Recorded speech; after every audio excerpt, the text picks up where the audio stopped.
Read Smart, the Baillie Gifford Prize podcast. This podcast is generously sponsored by the Blavatnik Family Foundation. Hello, and welcome to everyone joining us today on Read Smart, the official podcast for the Baillie Gifford Prize for Non-Fiction. Over the coming weeks, we'll be speaking with all 6 of this year's shortlisted authors. We're so excited to be joined today by Dr. Rachel Clarke, author of The Story of a Heart. Dr. Clarke is an NHS palliative care doctor and best-selling author of 4 non-fiction books. Her work, Breathtaking, was adapted into a TV series on ITV in 2024, and her previous books, Dear Life and Your Life in My Hands, explore her experiences in hospice care and as a junior doctor, respectively. Before her medical career, Rachel was a broadcast journalist, producing documentaries on significant global issues. She writes for major publications and founded Hospice Ukraine in 2022 to support the work of local palliative care teams in Ukraine. The Story of a Heart is a deeply poignant and meticulously researched work of non-fiction, tracking the process of a heart transplant through the intertwined stories of 2 extraordinary children. The book details the profound journey of Kira, a 9-year-old girl whose life was tragically cut short by a car accident. Despite her brain and body shutting down, her heart continued to beat. And, in a moment of immense generosity, her family chose to donate this organ, transforming their grief into a beacon of hope. This decision brought new life to Max, another 9-year-old whose heart was failing due to a relentless virus. Dr. Rachel Clarke narrates this heart-wrenching yet inspiring story, exploring the century-long medical advancements and the collective efforts of dedicated healthcare professionals that made this miracle possible. Rachel, welcome. Thank you very much for joining us today. My pleasure. I wondered if you could start by describing your research process for this book, especially the interviews with the families and the medical professionals involved. Yes, well, the historical research was the most straightforward part and involved a huge amount of in-depth reading over several years. But the interviews, particularly with both families, were really incredibly sensitive. It's hard to imagine a more sensitive story than one that involves 2 children in mortal danger, one of whom dies. And so I felt very strongly as though my approach with both families really needed to be commensurate with that. So I applied ethical standards to my behaviour, which weren't merely those of a journalist, but actually were also those of the doctor I am, for these families to trust me and feel as though they could trust me. I had to conduct myself absolutely impeccably. And one of the early decisions I made was that I would say to every interviewee that they could read their part of the story in my written words prior to the book being published, to ensure that every fact and nuance was absolutely correct. And I didn't feel as though ethically I could approach the families in any other way. How do you balance the emotional weight of the family's experiences with the medical and the scientific aspects of heart transplantation? Well, I thought long and hard about this because the fundamental narrative spine of the book is the journey of Kira's heart, and that is an incredibly intense, fraught and suspense-laden story. There is a ticking clock all the way through. Will the heart survive? Will it be sufficiently strong and robust to be transplanted into Max, the little boy whose life Kira saved? And it's very intense. It's hard to read. And so I wanted to almost leaven the emotional intensity of that story that is propulsive. It propels the book forward with this broader, sweeping, extraordinary historical saga of the medical breakthroughs that enable us to transplant organs. So heart transplantation in particular is a story that's populated with these maverick surgeons in the 1960s particularly. They have huge egos, there are ferocious rivalries between them. in many ways, they're seen as on a par with the other great race of the 1960s to put a man on the moon. There was a public race to be the first person to transplant a heart. And Christian Barnard, who achieved that end, was utterly, ruthlessly focused on that objective. So it was tremendous to weave together riveting science, but also these larger-than-life characters around the story of Kira's heart, which is intensely personal. The story of a heart is a testament to the enduring power of love, compassion, and the ways that we honour our loved ones, even in the face of loss. I wonder how you approach telling the story from the perspectives of both families involved in the heart transplant. Well, I think what I wanted to try to do was almost take the reader by the hand and through the open doors of a hospital into this world that is my day-to-day reality as a doctor, but which is very alien, mercifully, you could argue, for most people. We never know if a bolt from the blue is going to affect us or our family. But for Kira and Max and their families, that's exactly what happened. And therefore, they were suddenly both plunged into conditions of immense adversity. How do you cope when your life is plunged into crisis, or in this case, the life of your child? I wanted to show that impact upon two families honestly and sincerely and without flinching away from the realities, because what's astounding to me, both as a doctor and as a writer, is how astonishingly people are able to rise to those challenges. They so frequently find within themselves an immense amount of strength and courage and almost grace under adversity that I think none of us know if we possess or not until we're tested. And that was what I wanted to try to show. And were there any particular moments or stories from the families that really stood out to you during the interviews? Gosh, so many.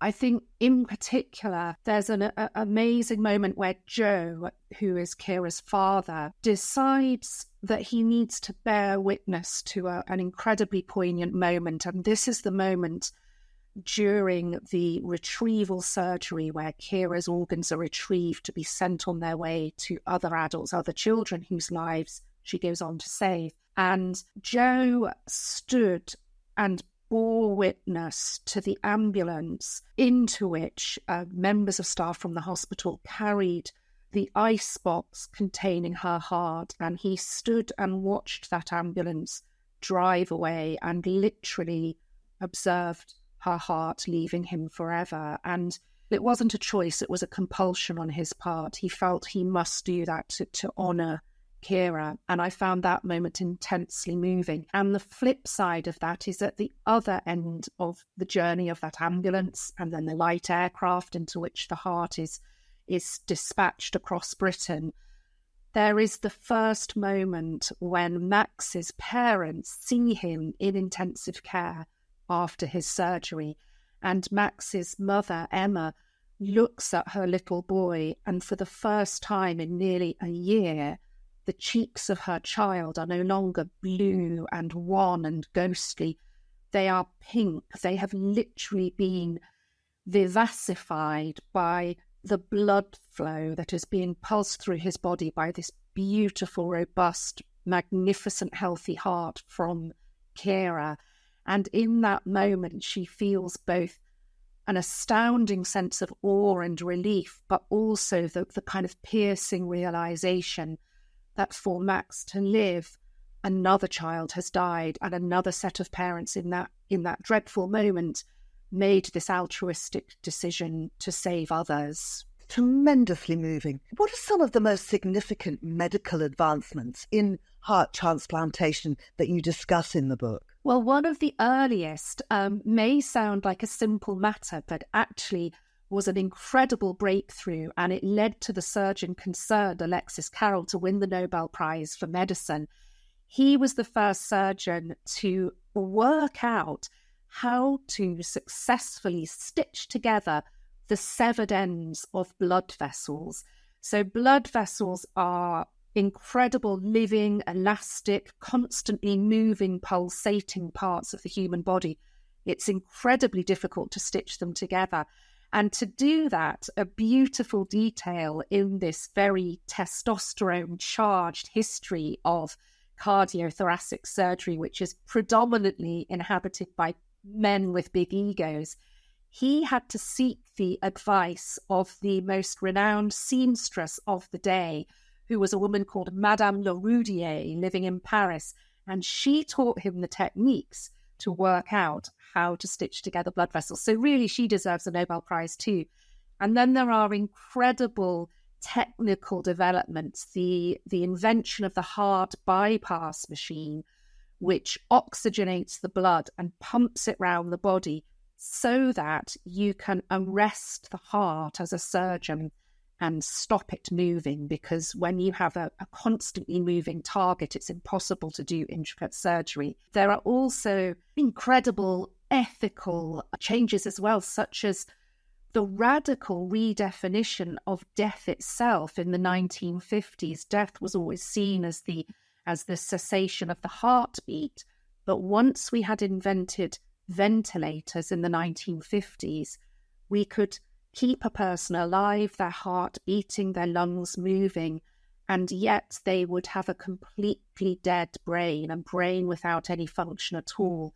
And so death had to be re-characterized as the death of the brain or the heart and the body. And that was a key moment in enabling us to begin to transplant healthy organs. So it's just a glorious tale of human invention, curiosity, and utter dogged determination. I wonder how producing this book impacted you personally, both as a doctor and as a writer. Fundamentally, the more I delved into this story, the more I appreciated, I think, something that may sound simple, but I think is actually incredibly profound, and that is, what is a human being fundamentally capable of? So Kira's parents and Max's parents faced the darkest, bleakest circumstances imaginable. Your child in terrible peril, their life in the balance. And both sets of parents found within themselves this staggering degree of strength and courage. And in the case of Kira's family, radical altruism, the strength to look beyond their own crisis towards other children, other adults, and make that decision to donate Kira's organs. And I think it's easy to forget in a fraught and sometimes very frightening world just how much strength and goodness there is in human beings. We forget this, but when we're tested, we so reliably rise to the challenge. By and large, people are good and decent and trying their best. And I don't think I have ever come across a more staggering example of this than this particular story. So I found it an incredibly uplifting experience telling it on the page. And how do you hope the story of a heart will influence public perception and awareness of organ donation? I desperately hope it will raise that awareness, because at any moment in the UK, for example, there are around 8,000 people on the transplant list, and about 250 of those people are children. And every year, a number of children, a number of adults die while waiting for an organ, because organs are so desperately scarce, particularly for children. The more we talk about organ donation, the more we will encourage people to make the decision to donate their organs now while they're healthy. I would dearly love people listening to ask their children what they feel about donation.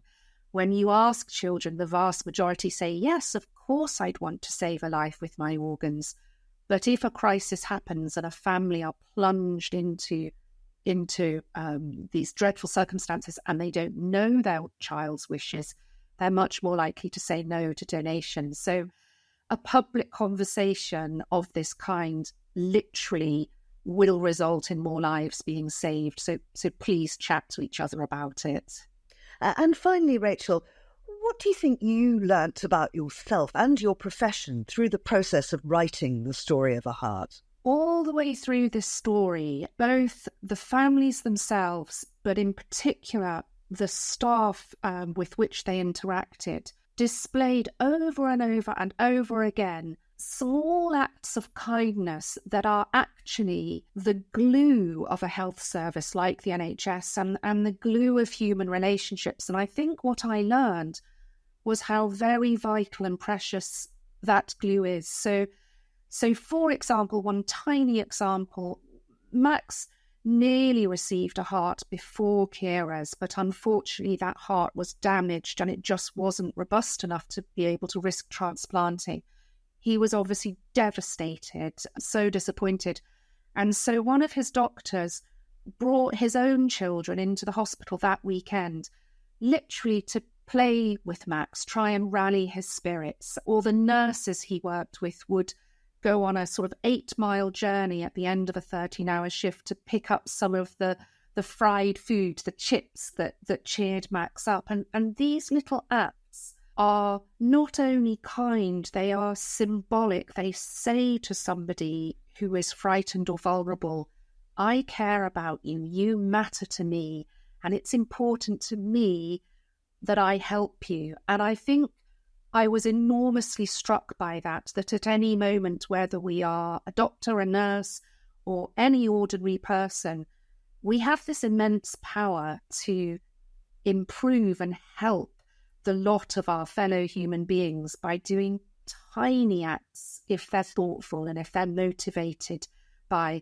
helping each other. And I want to take that forward into my medical practice and I think the rest of my life. Rachel, thank you so much. We'd also like to thank the Blavatnik Family Foundation for its continued generous support of this podcast. The winner of the Baillie Gifford Prize for Non-Fiction will be announced on Tuesday, the 19th of November, at an award ceremony generously supported by the Blavatnik Family Foundation. The announcement will also be live streamed across our social media channels. If you're interested in finding out more about the shortlisted books, you can visit our website or follow us on X, Facebook, Instagram and TikTok at BG Prize. Thank you for listening.